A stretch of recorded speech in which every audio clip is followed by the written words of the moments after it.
What if the men who stood closest to Hitler, his personal bodyguards, became the last witnesses to the fall of the Third Reich and survived to tell the tale? Today, we unravel the untold fates of Hitler's inner circle after the war ended, Berlin, April 1945. The city is a shattered battlefield. Soviet artillery thunders overhead. Deep beneath the chaos, in a fortified bunker, Adolf Hitler prepares for his end. But for his bodyguards, the men who witnessed history's darkest hours, the story was just beginning. Who were these men, and what became of them after the guns fell silent? Let's meet the 4 closest bodyguards in Hitler's final days. Rochus Misch, the loyal radio operator and bodyguard present in the bunker until the very end. Otto Günsche, Hitler's SS adjutant, personally tasked with burning the dictator's body after his suicide. Johan Ratenhuber, chief of the Reich Security Service, responsible for Hitler's overall security. Heinz Linge, Hitler's personal valet, who managed the Führer's daily routines and was among the last to see him alive.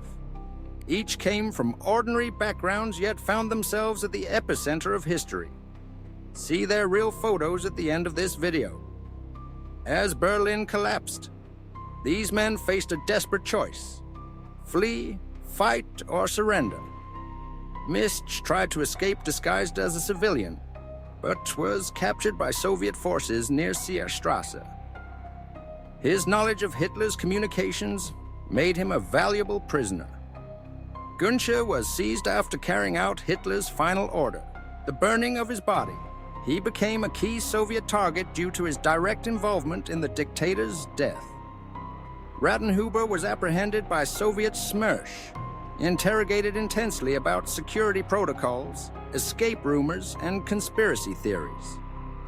Linge was caught alongside Günsche, valued for his intimate knowledge of Hitler's daily life and routines. These Soviets, driven by Stalin's paranoia, interrogated them relentlessly, seeking to confirm Hitler's fate and unravel Nazi secrets. For these 4, capture was only the beginning. They were subjected to brutal interrogations, psychological pressure, and years of harsh captivity, often in notorious prisons. The Soviets preferred secret imprisonment and intelligence extraction.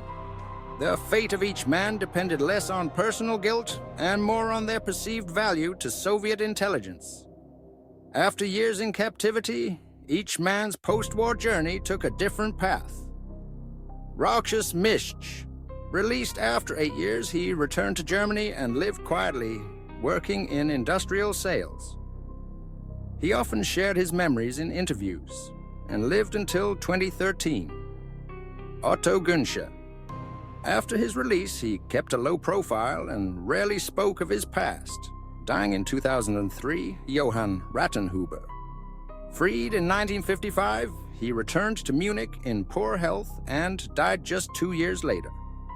Heinz Linge balanced silence with disclosure. He published his memoirs, offering rare insights into Hitler's private world, and died in 1980.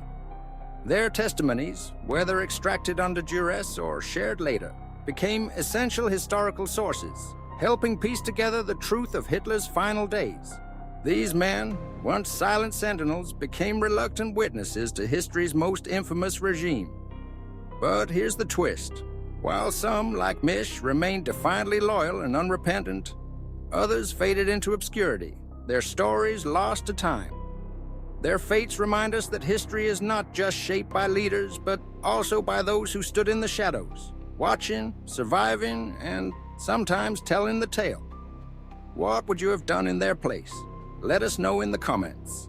If you found this story compelling, don't forget to like, subscribe, and hit the notification bell for more untold stories from World War II. Here are the actual photos of the 4 Nazi bodyguards.